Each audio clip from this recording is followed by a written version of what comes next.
Di lahan perkebunan di Desa Sumber Makmur, penyuluh pertanian Pak Dedi memperkenalkan pupuk organik kepada para petani sebagai solusi ramah lingkungan dan jangka panjang.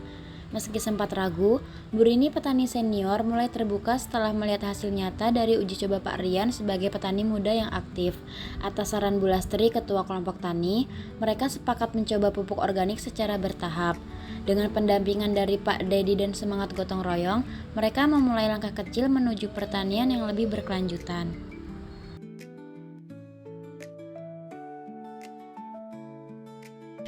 Selamat pagi.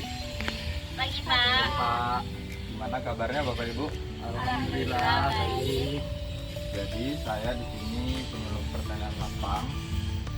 Saya ditugaskan untuk menginformasikan. Sekaligus nanti kita bakal coba juga untuk melihat cara penggunaan pupuk organik. Ya, jadi seperti yang kita ketahui kan Bapak Ibu, kalau harga dari produk organik itu semakin mahal.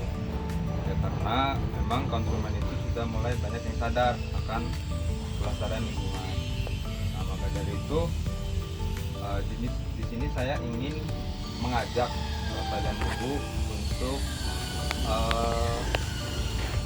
nanti kita belajar lah bareng-bareng gimana cara untuk membuat sekaligus mengaplikasikan pupuk organik ini, karena juga kan tadi tanah saya lihat tadi di kondisinya kan tanahnya mulai keras kan, ditambah lagi harga dari pupuk ini juga kan makin naik. Siapa tahu saja ini bisa jadi alternatif untuk Bapak Ibu.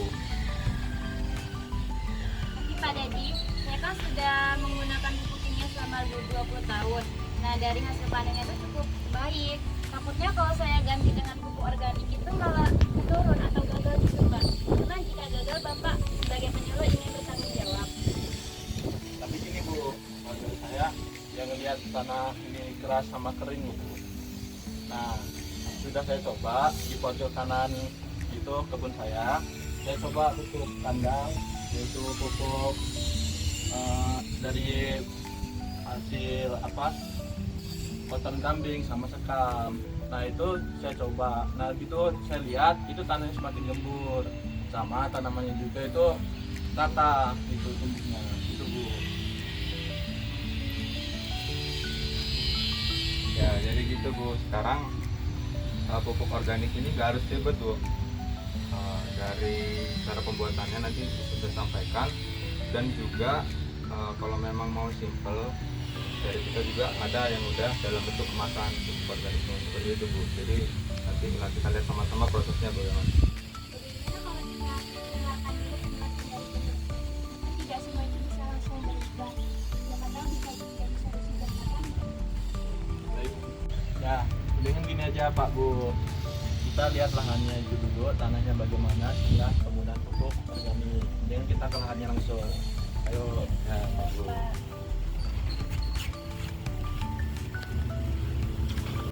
Setelah sesi diskusi, kami bersama-sama menuju lahan milik Pak Rian untuk melihat langsung hasil penggunaan pupuk organik. Kunjungan ini memberikan bukti nyata bagi petani lain bahwa pupuk organik bisa menjadi solusi yang menjanjikan. Nah Pak Bu, di sini bisa kita lihat tanaman saya ini. Lihat dari daunnya yang berwarna hijau yang pertama. Nah terus batangnya itu kokoh juga dari batangnya. Nah yang penting itu adalah produksi setelah saya pakai pupuk organik ini naik sekitar 10% Pak Bu. Bisa dilihat sendiri, bisa dilihat tanahnya setelah memakai pupuk organik Bu. Silakan. Iya ya Pak, biasanya tanahnya keras tetapi ini gembur. Tetapi kan Pak, kalau membuat pupuk organik itu kan sulit ya Pak, apalagi saya itu hanya tinggal sendirian.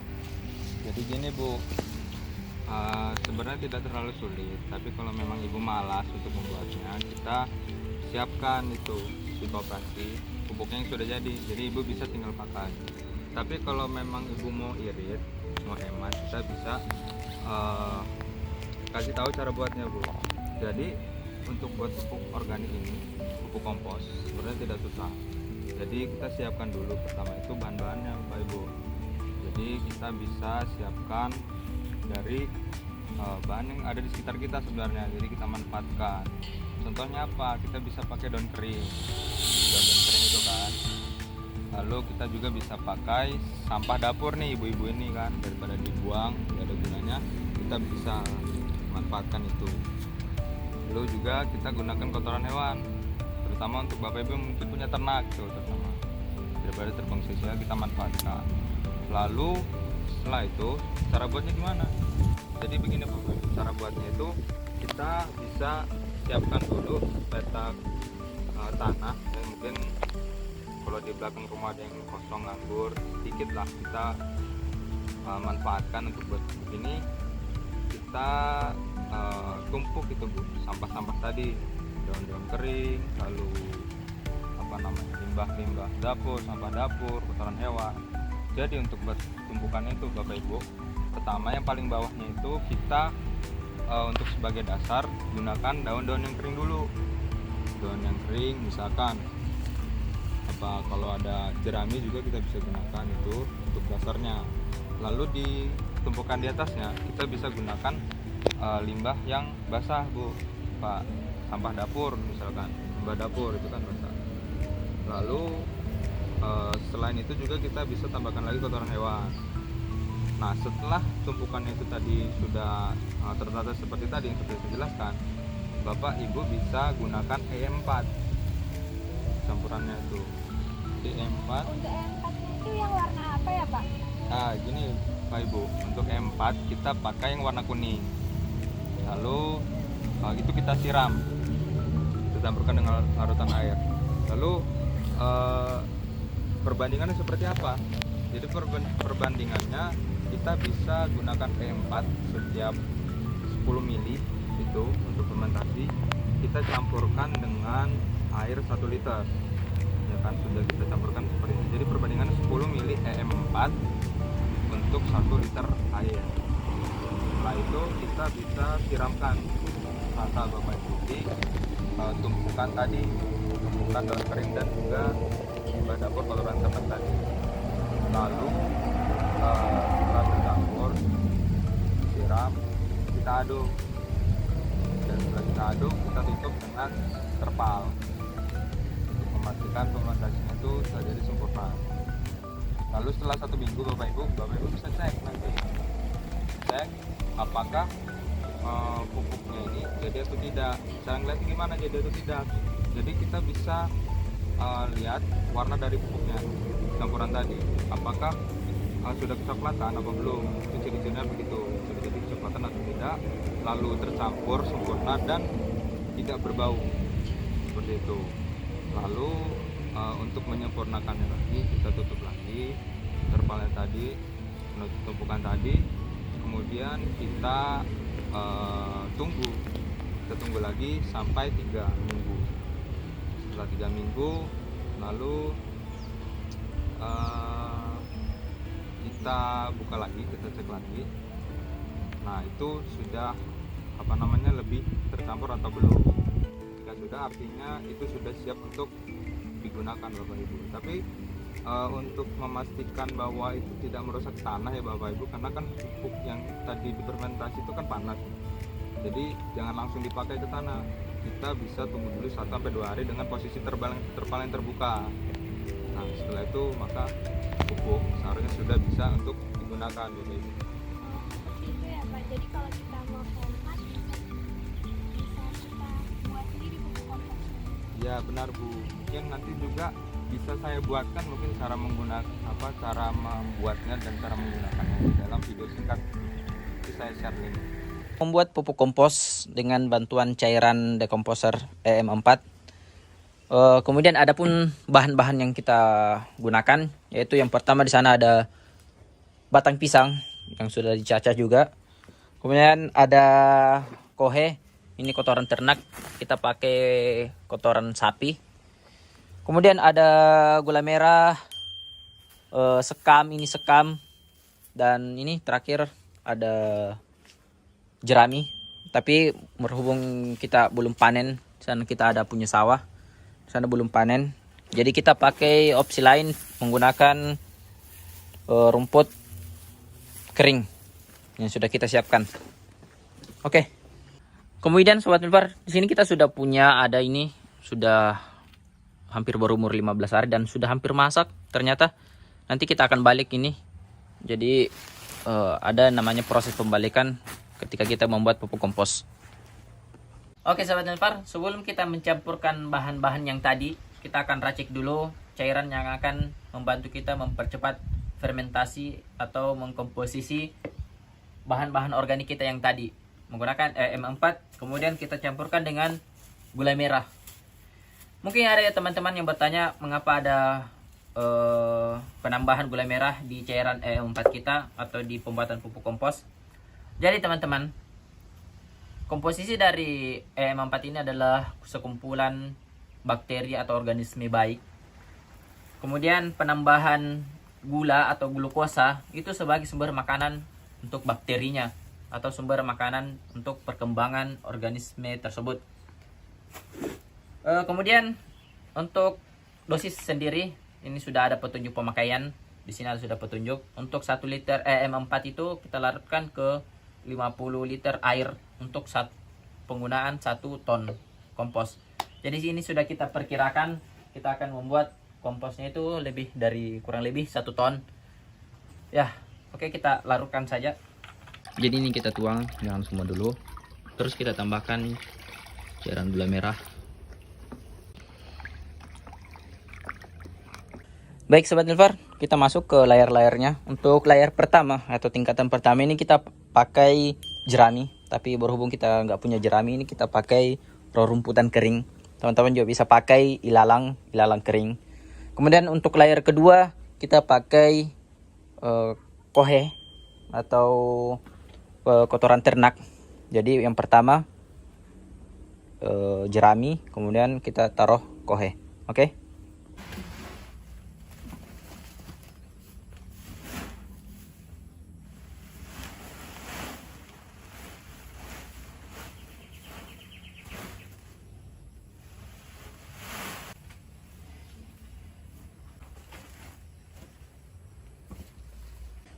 Oke Sobat Nilpar, ini sudah kita tambahkan layar pertama, layar kedua.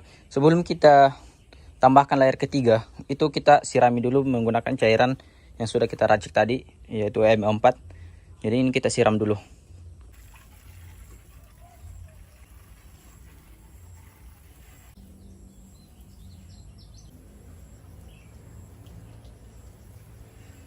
Ini kondisi setelah kita siram.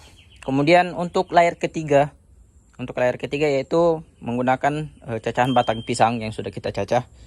Kita potong-potong kecil seperti ini untuk layar ketiga. Dan untuk layar keempat kita taruh sekam. Jadi untuk layar keempat yaitu menggunakan sekam.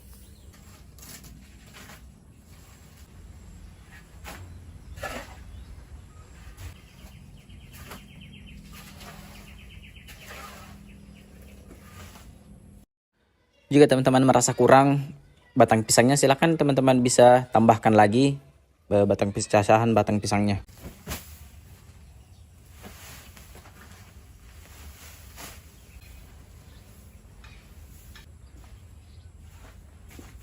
Ini tampilan dari perataan layar ketiga yaitu menggunakan batang pisang dan layar keempat itu menggunakan sekam.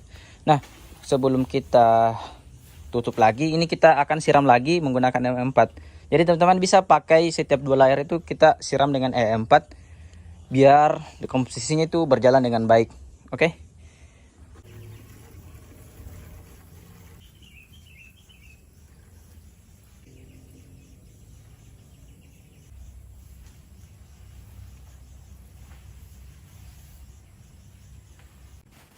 Kemudian teman-teman, ini yang paling terakhir itu layar kelimanya itu kita tambahkan lagi kotoran hewannya atau kotoran ternaknya paling atas. Dan jangan lupa disiram lagi. Jadi kita siram lagi di yang paling atasnya ini.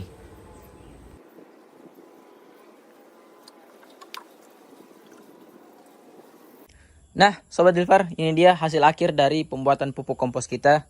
Kemudian yang terakhir nanti kita akan tutupi menggunakan terpal atau apa saja untuk menjaga kelembapan serta menjaga agar proses fermentasi dan dekomposisinya berjalan dengan baik.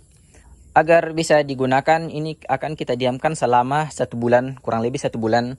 Tapi tak lupa nanti di hari ke kurang lebih 15 hari. Setelah 15 hari nanti ini kita akan cek kembali untuk kita balik. Jadi kita balik yang di bawah ke atas, yang atas ke bawah, biar nanti merata, masaknya merata. Di sini kita sudah punya yang, kemudian untuk ciri-cirinya ini kita sudah punya yang hampir masak. Ini ciri-cirinya itu warnanya sudah coklat kehitaman, kemudian ini teksturnya sudah tidak panas lagi, kemudian juga baunya sudah tidak menyengat, sudah berbau seperti tanah. Ini teman-teman bisa lihat. Nah, ini hampir jadi nih, ini umur kurang lebih 15 hari dan sudah kita balik. Kalau memang Bapak Ibu tertarik atau bahkan mungkin masih ada yang bingung atau ragu-ragu, kita bisa diskusi gitu. Apa mungkin ada yang mau ditanya lagi, kita bisa diskusi di sana. Di sini panas Pak. Ya. Iya Pak, di sini kelihatannya panas. Lihat dulu. Dari kapan, Mas? Pak, kan menggunakan pupuk organik itu kan tidak secepat dengan menggunakan pupuk kimia. Saya takut jika hasil produktivitas perkebunan saya itu lambat. Ya Bu, ini sebenarnya ini pertanyaan yang udah sering ditanyain dari petani-petani yang memang ragu dengan efektivitas dari pupuk organik. Untuk jangka pendek memang hasil yang diberikan dari penggunaan pupuk ini organik ini memang lebih rendah Bu, lebih rendah. Tapi kenapa itu bisa rendah? Itu karena ada proses perbaikan struktur tanahnya Ibu. Jadi si organismenya ini ya, karena ini organik ya, jadi kita memanfaatkan organisme itu mengolah terlebih dahulu bahan-bahan tadi, ada waktunya Bapak Ibu. Tapi justru itulah proses yang lama itu memperbaiki struktur tanahnya dalam jangka waktu panjang justru bisa meningkatkan stabilitas dari hasil panennya itu Bapak yang coba. Nah, buat saya ada catatan juga untuk hasil percobaan dari pupuk organik ini di HP saya. Bisa dilihat Bapak Ibu, Bu.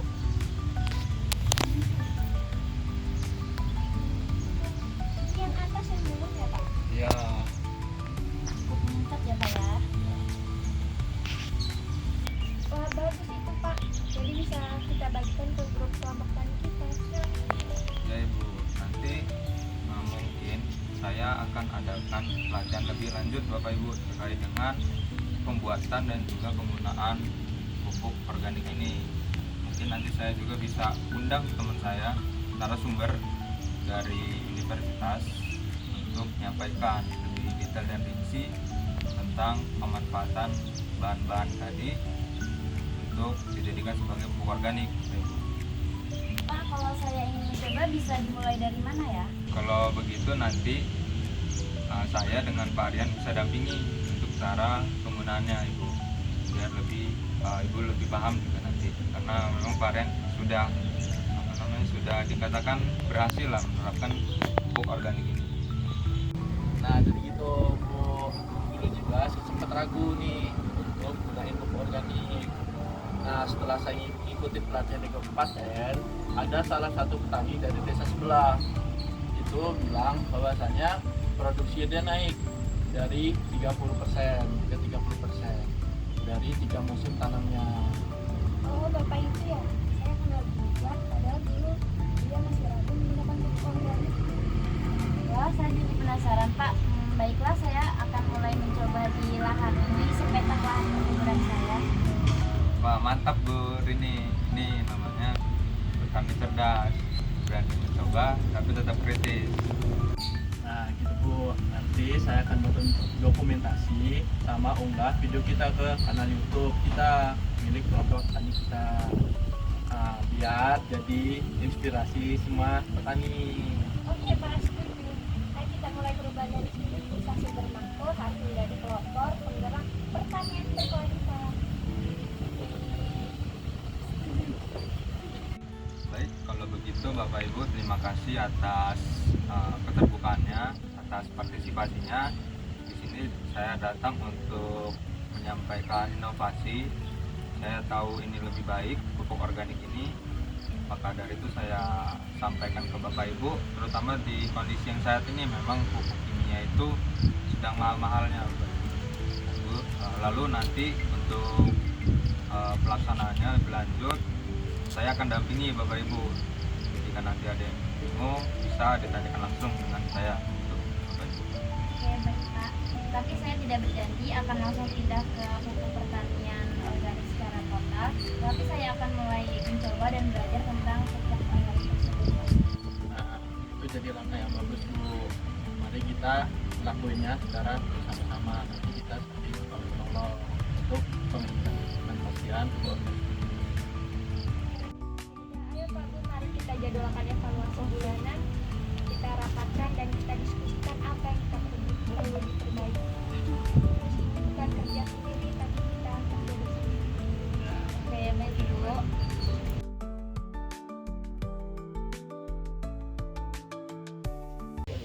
Jadi strategi komunikasi yang digunakan untuk role kelompok kami yang pertama itu ada partisipatif, di mana penyuluh itu mengajak berdialog petani, bukan hanya memaksa. Yang kedua itu ada persuasif, di mana penyuluh itu mengajak untuk menggunakan pupuk organik, terus dia juga menjelaskan tentang manfaat dan bagaimana sih penerapan pupuk organik. Yang ketiga itu ada demonstrasi lapang, di mana penyuluh itu mengajak untuk melihat langsung hasil dari peningkatan penggunaan pupuk organik di lahan milik petani lain.